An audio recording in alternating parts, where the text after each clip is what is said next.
This is Paula Gloria, and this show is called Farther Down the Rabbit Hole. Right now, we're being joined with Tom Foti of We Are Change, and he's putting a call into Webster Tarpley. So we're going to hope that we're going to get Webster back on the line so we can have a discussion with Webster and with the New York 9/11 Truth Movement. In any case, if it's busy, then it must mean he's trying to get through to us. Hello. Oh, Webster, great. Beautiful. Welcome back, Webster. Thank you so much. So now we have Tom Foti, and I'll let him give you a little briefing of what he's been doing today. Hello, Webster. Hello there. How are you doing? Fine, thank you. Good. Well, we've been doing a lot with the We Are Change group. Have you been following We Are Change, Webster, with Luke Tell me Bukowski? everything. Everything? Okay.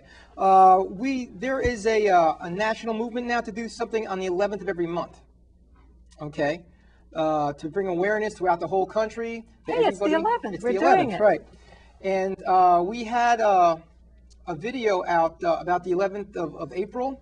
We did outside of Building 7, where we were threatened by the guards of Building 7, by the cops down there. They were calling us terrorists and saying that Luke had bombs in his backpack and saying his cell phone was a gun. We have this all on if you go on wearechange.org, you can see this. Anyways, and so we decided to go back there today because they threw us out last time under the threat of arrest. But you know, it's coming down to the wire here, and if we don't act, who's going to act? So we went back to Building 7 because we want people to know that Larry Silverstein, well, that let's just say that there's a lot of questions he has to answer. You know, Larry Silverstein, for the people who don't know, is the owner of the Trade Center and the owner of Building 7. And Building 7 came down in 6 seconds and was never hit by a plane.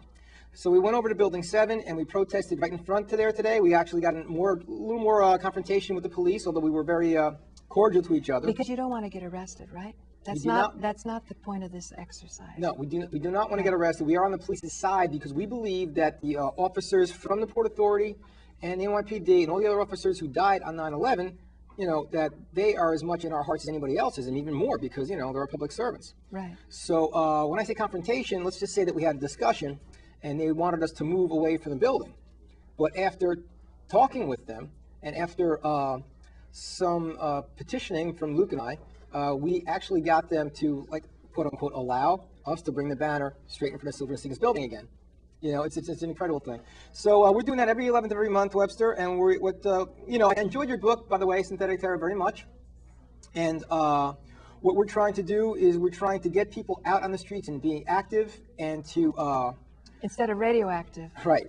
And to appeal to law enforcement and to appeal to actually appeal to the military and whoever else that might be used as pawns of the ruling elite class, that they are not pawns of the elite class, but they are actually Americans like us, and they have to be with us in this struggle.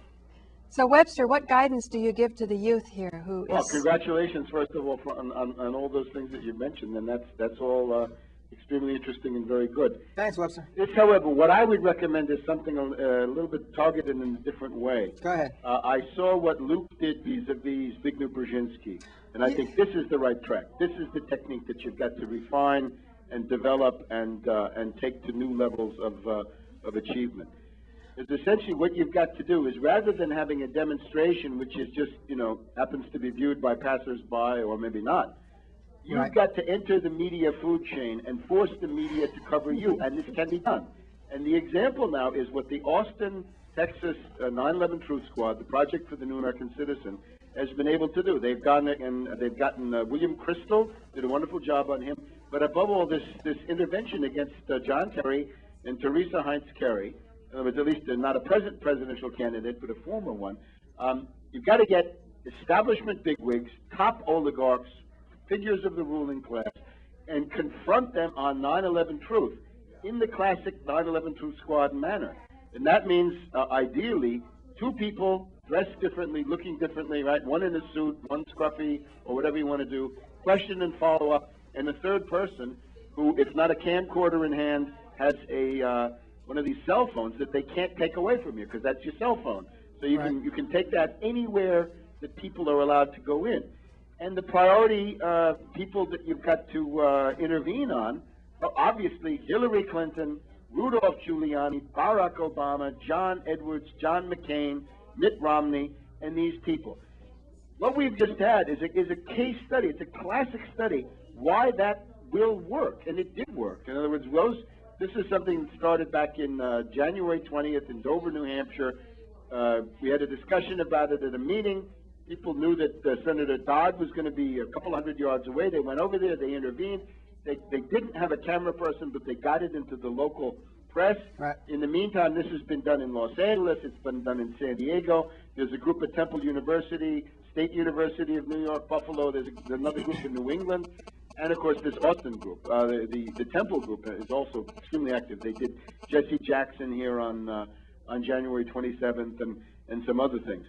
To the extent you do this, you break the controlled environment of the mass media, because we had Fox News, the most reactionary of all the television networks, bar none, that called me, of all people, to come on and get 7 minutes and 25 seconds of free airtime to show my book, to force them to show the collapse of Building 7, which is something they don't want to show. You know, they don't want that.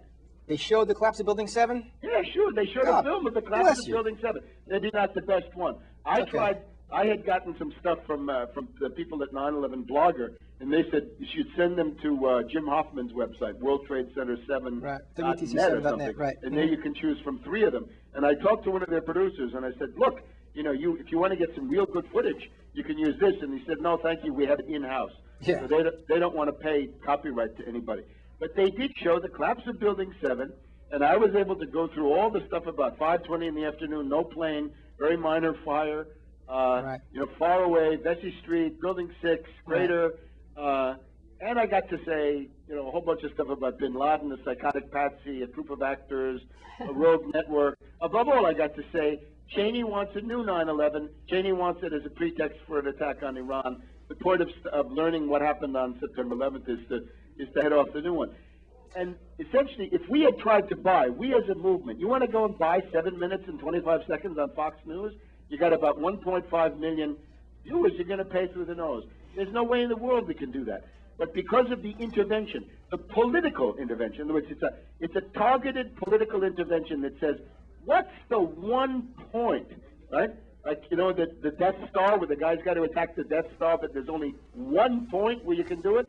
Right. The point right now is the presidential primary campaigns, where you got 10 Republicans, 8 Democrats, probably half a dozen more waiting in the wings.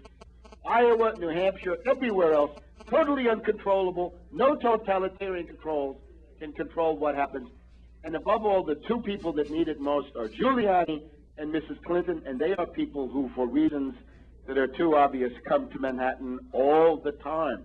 So I would recommend a very careful, prepared approach to try to elicit their views on the question of 9/11. In the case of Giuliani, it's obvious.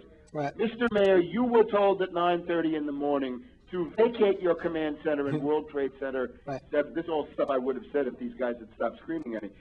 You were told that the 2 towers, you were told you had to get out of Building 7 because 1 and 2 were going to collapse. But what about the Port Authority policemen and the firemen and the New York cops and above all the office workers and all those other people, men, women, children? They were not given the warning. How come you were? And then later on, of course, how come you destroyed the crime scene, you violated the National Transportation Safety Board, you went in there and disturbed all of that wreckage, in Rockaway in November. That was all back in place. You couldn't touch anything. It had to be picked up by the National Transportation Safety Board. But for some reason, on 9/11, that was an exception. There was no law, complete illegality. Mr. Mayor, you're a lawyer. You worked in the Justice Department. You know all this stuff. You violated, you're a felon. You should be in federal prison. You violated the National Transportation Safety Board. Every time you moved one of those, you gave an order to move a piece of wreckage. That's a federal felony. And you know it. And weren't you just doing that to cover up for the thermite and the thermate and the controlled demolition that Professor Jones has told us about? So Webster, could you really say that? Could you say to Giuliani, you're a felon? Wouldn't policemen start coming after you, security, and haul you out of the room? I would stress, the point of this stuff, the point of it is not to get arrested. That's just idiotic. No. On the other hand, in this society, nobody can guarantee that you won't get arrested for doing things that are perfectly legal, perfectly constitutional, and indeed are the essence of a vigorous and illuminated a public education campaign in an election. But seriously, Webster, you're a man of great diction and composure and control. What would you have said to Brzezinski? That's a tough nut to crack. What would you have said? Well, I mean, there are two approaches, and one is the one that Luke did, which is a perfectly good one, and this is essentially the Nuremberg indictment, which essentially says, you, sir, are a party to an international conspiracy to wage aggressive war, and remember that the Nuremberg precedents are there, and I have to warn you that you better cease and desist, because you are now a candidate for a future Nuremberg International War Crimes Tribunal, where things may go very hard on you. See the original Nuremberg, right? There may be a need in your future. That would be pretty tough for him to swallow. Now, what I noticed about then the other approach, of course, and that's what Luke did, and I think that's fine. That's commendable. Everything he said was true. Everything was true. The other approach would be with Brzezinski. Actually, Brzezinski has offered us an opening, and the opening would be something like this: Hey, Brzezinski, on February 1st, you told the Senate Foreign Relations Committee that there was a live scenario to have a terrorist act in the United States that would be blamed on Iran, and that would become a pretext for an attack on Iran. I think he said that. Dr. Brzezinski, how do you know that? Who told you that? Let's go to the police right now, Dr. Brzezinski, and denounce. Let's swear out complaints against people. Let's go and give a press conference where we tell everything that we know about those terrorist acts that are being prepared, and you tell us everything that you know about it, so we get the truth out and we stop that conspiracy dead in its tracks. Right. Dr. Brzezinski. They didn't want to hear questions, though, too much over there about this type of subject. I was very happy. We're all very excited about Luke's assertiveness in that situation. Sure. And also very happy that he mentioned David Rockefeller's name, because as Don Paul has demonstrated, David Rockefeller is a key player in the 9/11 scenario. And David Rockefeller and Zbigniew Brzezinski are the ones who developed the Trilateral Commission. Yeah, So but see, look, the problem with this is this has been around for many decades. I mean, I'm one of the people who brought the Trilateral Commission to the attention of people. Part of that was in the New Hampshire primary back in 1980. Well, we're in your debt for that. Yeah, fine, but you see, the point is you got to ask yourself, based on a total political analysis, what's the one thing that will make a difference today? And you see it from this Fox News, Austin, Kerry thing. It's 9/11. 9/11, and nothing but 9/11 is going to do it. Nobody else cares about anything else. If you just look at Hollywood. How many stars have said they're against the war in Iraq? Dozens. They're a dime a dozen. But Charlie Sheen, Rosie O'Donnell, they say something about 9/11. Pow, the lid is off. Everybody's hysterical. In other words, the bang for the buck in 9/11 is several million times any other issue. And there's nothing. The Federal Reserve, there are a million horrible things going on. Well, the Federal Reserve can't be ignored either, Webster. 9/11 is the key. 9/11 is the root, the branch, the nerve, the fist, the alpha and omega of everything you got to do. Right. How much do you think that's going to come into play in the actual campaigns? It's up to people like you. Right. We make the news. Time Magazine has appointed us the person of the year. Oh, my God. Oh, my God. Time Magazine says we're the person of the year. Is that right? We make the news, and we broadcast the news. That's the other benefit. Well, with the 9/11 Truth Squad, you make the news, and you're your own media. You don't have to wait for Dan Rather or one of these guys to put it up. You put it up yourself, and they come to you. And that's what happened. The Boston people, the PNAC, the Project for the New American Citizen, they put it up. Fox News came to them, and then Fox News came to me. It's unbelievable. We can essentially we can make their agenda. We can make our agenda into their agenda by this kind of very precise, and sometimes it's low-key. Sometimes it's Nuremberg. Sometimes it's low-key. Depends on the situation. It's interesting about the internet and how much you can get your videos on, like Paul does and posts her videos up, because so many people are turned off by the major media and the mainstream media that they are turning to the alternative media and the internet for their news and to go to places, the Prison Planet and so on. I have my own little phrase called the YouTube revolution. Tom Foti, you spell it your name. F-O-T-I. F-O-T-I. And you have... It's tremendous. I just mentioned another thing. There's a poll today, 58% of the U.S. population would like to see a third party. Right. And that has to be, if it's going to be worth anything, it better be a 9/11 Truth Party, and I would add with New Deal economics, strong New Deal economics, pretty much on the model of what Colonel Bowman did in his campaign down in the 15th of Florida, where he got 44% of the vote. And if Rambozo Emanuel had given him a few $100,000, he would have had a seat in Congress and another anti-war vote, but he would have done what Ron Bozo didn't want, which would have been reopen 9/11, and that's the thing that Hillary and company don't want. Well, we're talking about Ron Paul also. Ron Paul is fine, but his economics are so impossible and libertarian that his ability to appeal to a, let's say, an urban, sophisticated audience has its limits. Yeah, but it's time to put the impossible is something we have to do. Because if you want that, I would I think Kucinich and Gravel, Kucinich in particular is somebody who has said he will reopen 9/11 on a narrow basis, right, in line with certain things. I think that's obviously very important. Right. I think Gravel is probably open to the same thing. I'd like to see, in order for Ron Paul to be effective, Ron Paul better say something, at least, he better say at least as much as Kucinich has said on 9/11, which as far as I can see, he hasn't, has he? Well, not quite as much. Not quite. He's been featured on Alex Jones, though. And he's Friedman economics, because that's the kiss of death. Tom Foti spells name F-O-T-I. Don't put up F-O-R-T-I. It's F-O-T-I, wow. Okay, I'm just correcting something the character generated. Age, I guess. Now, Webster, from what I'm hearing you say, even if the World Trade Center was called David and Nelson, what difference does it make unless they present themselves as candidates saying that they want to be our leaders? If that's the case, then we want to connect with them when they are campaigning. Is that correct, Webster? I don't know if I understand your question, Paula. Well, what Tom is saying, he's giving names like David Rockefeller and the Trilateral Commission and the Federal Reserve. And what I'm saying is, who cares what the names are? We want to interact with people who are campaigning and who are supposed to connect with us while they're campaigning. They're supposed to be available to take questions, to hear our grievances, to hear our concerns. I would just say that issues like, the Bilderberger Group, Sullen Bones, Bohemian Grove, Trilateral Commission, this all fine. Stuff has been known for decades. This is not going to break a presidential candidacy in 2007. The only thing that does that is 9/11 truth. In other words, that the attacks didn't come from Bin Laden, Al Qaeda, the laptop that came from Sheikh Mohammed and the rest of this idiotic nonsense, but came from a rogue network inside the CIA, the DIA, the NSA, the Department of Defense, the U.S. government, private military firms, continuity in government, and all the rest of it. And they're the ones who did it. Webster, I respect you enormously, Webster, and I understand your point of view with that. We got to realize a lot of people in the DIA and CIA and all those organizations are Trilateral Commission. They are Council on Foreign Relations. Okay? But again, these are things, this stuff is as old as the hills, frankly. This will not change the political dynamic right now. 9/11 truth will. And you've got to, in other words, your aim has got to be absolutely 1,000% on target. And there are a lot of these things, you can hear, you'll have right-wingers come on and start prating about Illuminati, oh my Lord.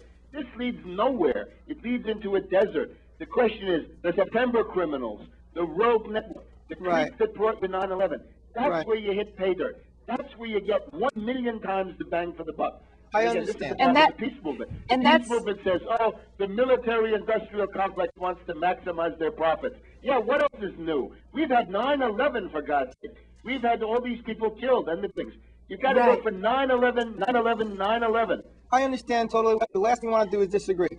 I'm just looking at not only our country, but the world as a whole, and what's happened over the past 4, 5, 6 decades, going towards globalization, going towards the reduction of what it means to be a sovereign nation with the European Union, with Asia Pacific, with NAFTA, with CAFTA. Okay, and a lot of these changes are benefiting very, very, very small percentage of the population. I think it's 1/100 of 1% is getting all the money, and everybody else is basically broke. So we could talk about 9/11. We could chase Bush and Cheney out of the picture, and we could make 9/11 important in the zeitgeist and people's consciousnesses.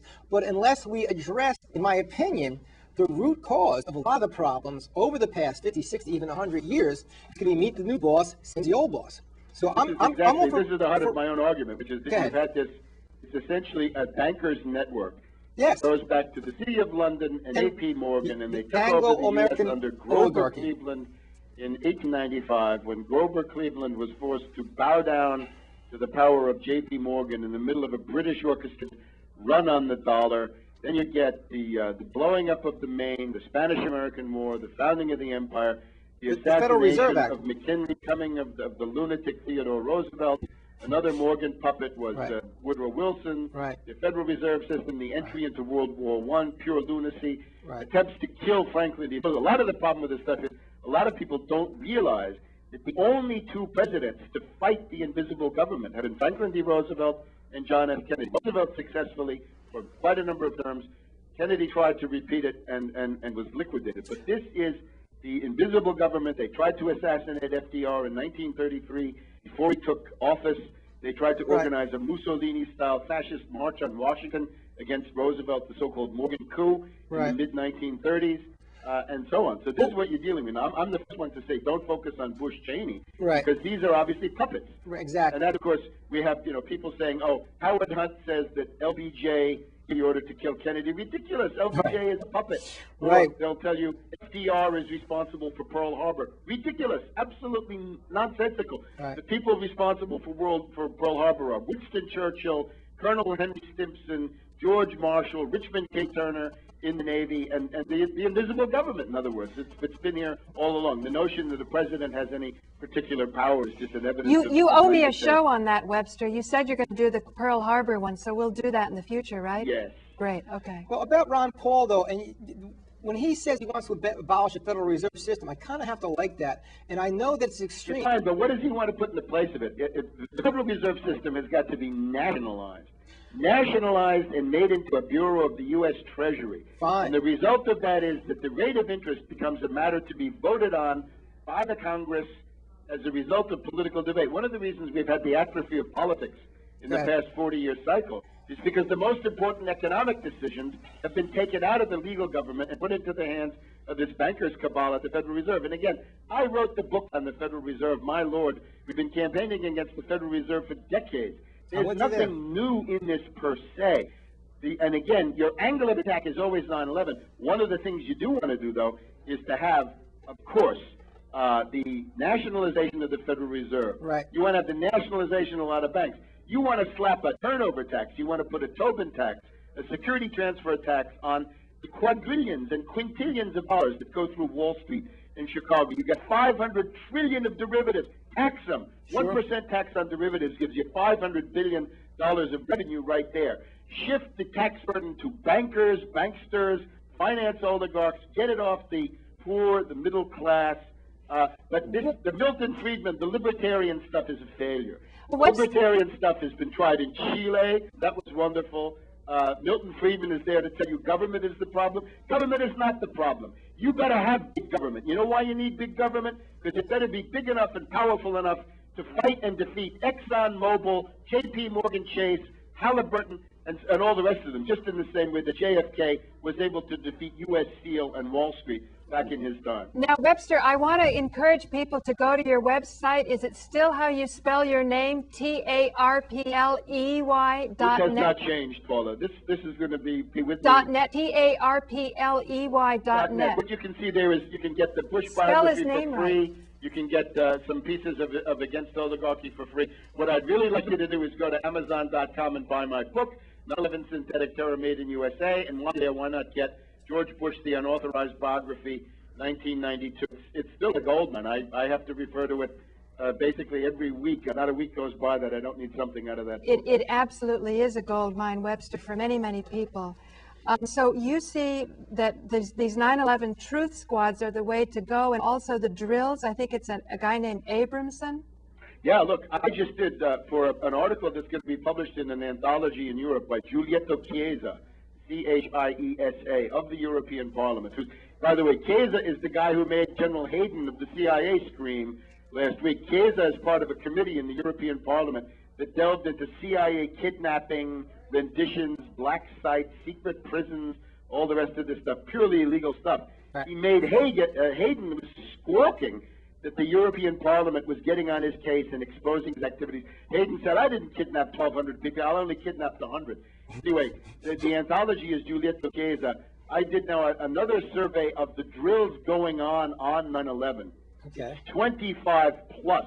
Wow. There's even a drill. There's a drill for the planes crashing and collapse of buildings. This is Red X of the city of New York.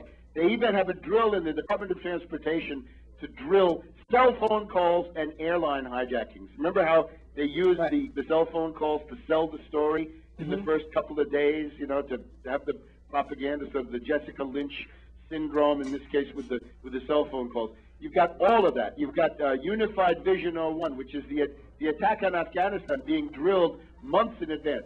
25 plus drills. It's the greatest density of drills in American history, all immediately before 9/11, on 9/11, most of them, some of a little bit after, or bearing on 9/11 in some other way. It's absolutely amazing. So the idea is that 9/11 was conduited, bootlegged, smuggled in through the drills. The drills went live.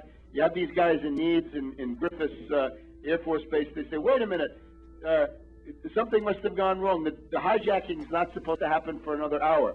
So in other words, if the hijacking is part of the drill goes live, and that's 9/11. Right. That's how they put it over on us. 2 minutes. You got 2 minutes. Webster, you know, some of the movement says we have to have a new investigation. What do you feel about that? Because I have my own feelings about it. I'm all for it. Why not? In other words, I'm open to anybody who wants to do something. What I don't like is people who want to sit back and carp and grouse and complain and snipe and all the rest of this stuff and find fault. And we have a lot of that. We have some people who are pretty much hysterically invested in attacking everything that the movement does, right? The No Pains group seems to have gone off the deep end in that regard. Oh, are you a plane hugger, Webster? Anybody who's out there saying, I'm going to do something, I'm going to organize an event, I'm going to get on the ballot, I'm going to run for office, I'm going to break in, you know, take back the airwaves, call into O'Reilly or Ed Schultz or Hannity or whatever it is, and above all, the 9/11 Truth Squad. Anybody who's willing to take action is welcome. And at that point, the theoretical questions can be discussed sort of on the side.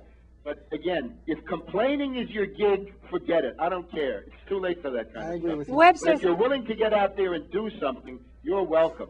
Webster, thank you so much for joining us. This is Paula Gloria with Farther Down the Rabbit Hole. We've had Webster Tarpley, author of 9/11 Synthetic Terror Made in USA, and he's given us a brilliant account of how we can assimilate even horrific information by going out and doing something. We may have different proclivities, but we can find that place where we can learn, we can grow, and we can work together. So thank you, Tom. And thank you, Webster. Thank you, Paula. 911truthsquads.com to keep up with the action. Nice talking to you, Webster. Bye-bye, Tom. Bye. Okay, Webster, it's a wrap. Okay.